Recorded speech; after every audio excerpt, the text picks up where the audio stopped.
Hello everyone, railway ম্যানে তোমাদের সকলকে স্বাগত জানাচ্ছি। অনেকদিন পর তোমাদের জন্য আজকে ভিডিও নিয়ে এসেছি।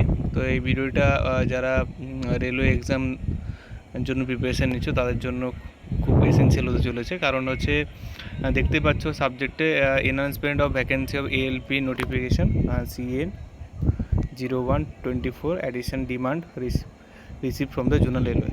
তো তার মানে হচ্ছে আমাদের যে ভ্যাকেন্সিটা ছিল রেলওয়ে, যে 5,900 সামথিং যেটা ELP ভ্যাকেন্সি ছিল, সেটা এনহান্সমেন্ট করার জন্য এটা ডিমান্ড করা হয়েছে এবং সেটা রিসিভও করেছে জোনাল রেলওয়ে। তো সেটা দেখতেই পাচ্ছ এখানে পুরো একটা রেলওয়ে বোর্ড থেকে এখানে দেওয়া আছে এবং প্রত্যেকটা জোন ওয়াইজ ভ্যাকেন্সি এনহান্স করার জন্য সেই ডিমান্ডটা পাঠানো হয়েছে এবং সেটা জোনাল রেলওয়ে সেটা রিসিভ করেছে।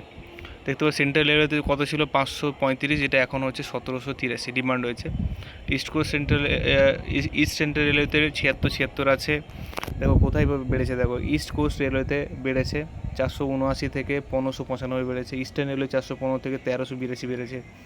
নর্থার্ন সেন্টার 241 থেকে 802। তো এরকমভাবে দেখতে পাচ্ছ প্রত্যেকটা জায়গায় ডিমান্ড আগে কী ছিল, মানে কী ভ্যাকেন্সি বেরিয়েছিল এবং এখন কি ডিমান্ডটা কত সেটা জোনালকে দিয়েছে সেটা দেখতে পাচ্ছ। টোটাল দেখো ভ্যাকেন্সি 5,696 থেকে এখন 18,799।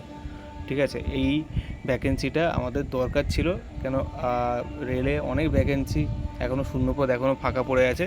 তো সেই কারণে রিভাইজড হয়তো ভ্যাকেন্সি বেরোতে পারে, আবার নতুন করে তোমাদের ফর্ম ফিল আপ হতে পারে।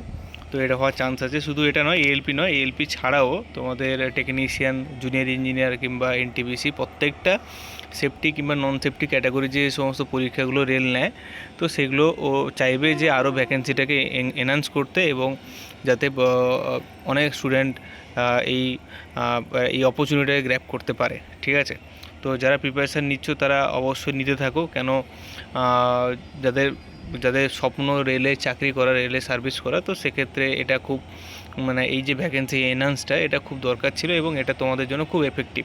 ঠিক আছে, প্রিপারেশান তোমরা চালিয়ে যাও এবং পরীক্ষা হয়তো এই এনহান্সমেন্ট যদি এটা হয় তাহলে পরীক্ষা ধরে রাখতে পারো এই এনহান্সমেন্ট হওয়ার প্রায় 4 থেকে 5 মাসের মধ্যে কিন্তু পরীক্ষা হওয়ার সম্ভাবনা প্রবল। ঠিক আছে, এবং অন্যান্য পোস্টগুলো কিন্তু তোমাদের ভ্যাকেন্সি বাড়ার সম্ভাবনা কিন্তু আছে।